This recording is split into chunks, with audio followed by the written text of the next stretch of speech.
Hey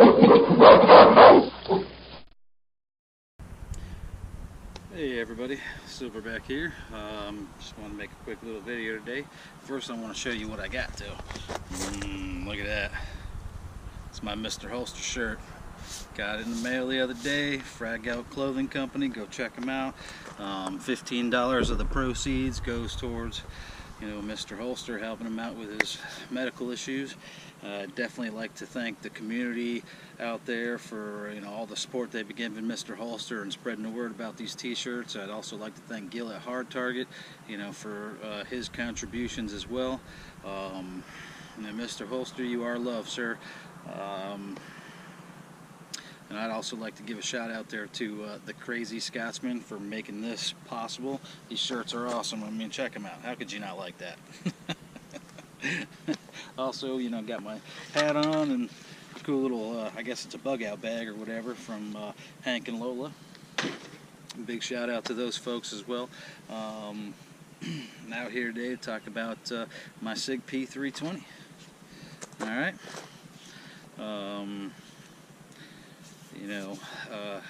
Y'all already know everything about this gun. You've been hearing a lot of stuff about this gun for a long time, so I'm not going to waste a lot of chatter on that. And I've been hearing a lot of talk out there about military grade weapons and such. I'm thinking, hey, since the Army adopted this as their sidearm, does that make this a military grade weapon? I mean, hey, that Smith & Wesson Model 64 used to be used by the military and the police. Does that make that one a military grade weapon as well?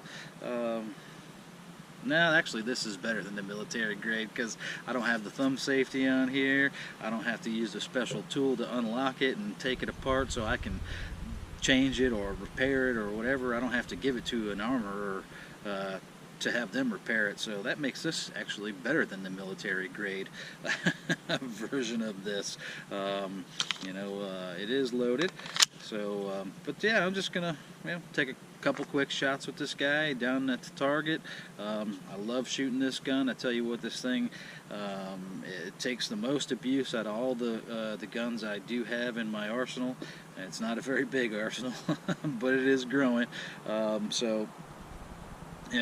At that, this is the full size frame. You can change it up. There's several different variations of this firearm. They're very nice. Not very heavy, well balanced. I don't know what else I can say about this guy. It's just a really nice piece. I've enjoyed it. Fits my hand really well. I have pretty big fat hands, so I got some odd shaped knuckles, from all the work I've done over the years and things. Pretty short trigger reset. I don't have any complaints about this thing, man. I use and abuse this guy. There's so much I've done with this gun, and I've fired so many rounds through this thing, and it just holds up to it. I barely clean it. It stays pretty clean. That new G96 cleaner I got seems to be keeping it healthy and strong.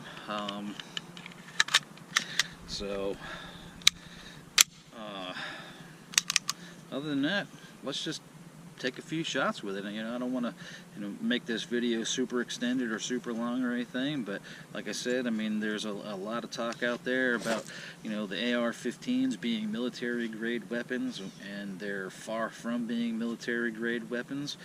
They're not assault rifles. AR does not stand for assault rifle, as everybody already knows. But like I said, if an AR is a military grade weapon, since the military uses this, that must make this a military grade weapon. They use, in my eyes, a lesser variant of this, but just because of all the little extra nuances they have on the gun, I think that kind of ruins it. I guess just depending on the application, but for somebody who needs to be able to pull it out and use it on such a quick circumstances, as far as that goes, I don't think the military should have to have the thumb safeties on them. and they shouldn't have to have an armorer take them down and repair them. They should be issued, you know, pieces to repair the gun out in the field, so that way if something does happen, they can repair it on the fly and just keep on going, you know, if need be. But you know, that's something I can do if I went ahead and, you know, you know, if times came to it and I really needed to, if I had extra pieces and parts for this thing, I'd be able to do it myself on the fly. So that's what makes this P320 better than military grade, in my opinion. All right, folks. Well, you know, much ado about nothing here, talking about this thing. Like I said, everybody already knows about it. Everybody already knows that, oh my God, it's not drop safe. Oh my God, you can't have that gun. It's terrible because, you know, it has to hit exactly on this 30-degree angle in order to fire, and oh my goodness, and this trigger is so heavy, it's just damning. I'm not getting rid of this trigger. I like this trigger. You know, I don't really modify my guns, so to speak, and putting a different trigger in there, I think, would be modifying it, you know, and I like it the way it is. So I'm going to keep it that way. And it's got the cool tritium sights, I think that's what they're called, or the day glow or night glow or whatever. They're standard with the firearm. So yeah, well, let's get on. Let's shoot some rounds. Yeah, also can't forget to say that it's a high capacity magazine. Holds, let's see if you can see it here, 17 rounds. Whoa, gosh. Military grade weapons, I tell you, high capacity magazines, so scary. But guess what? If you're in a time of need and you really need all 17 rounds, well, guess what? They are there for you. You know, this gun came with 2 magazines, so, you know, I thought that was extra awesome. So now I got 17 times 2 rounds.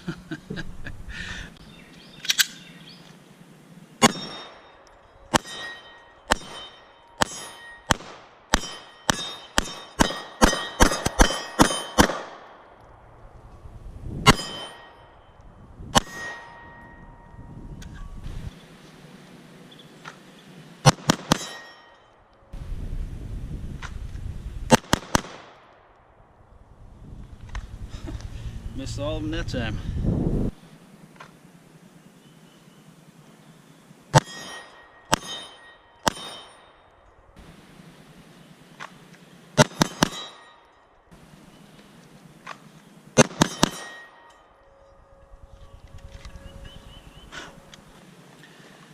All right, folks, there you have it.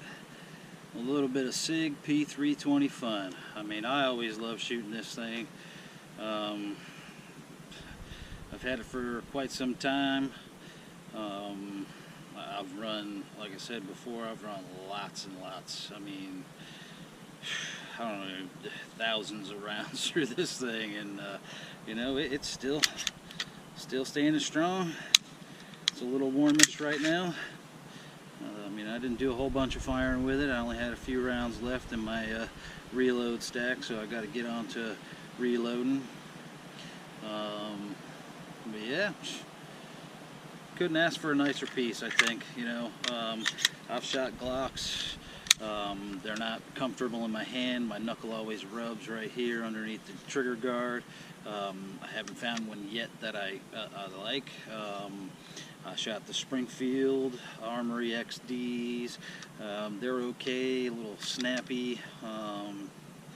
You know, they are smaller, so, you know, they just don't handle the recoil as much either, like a big full-size gun like this.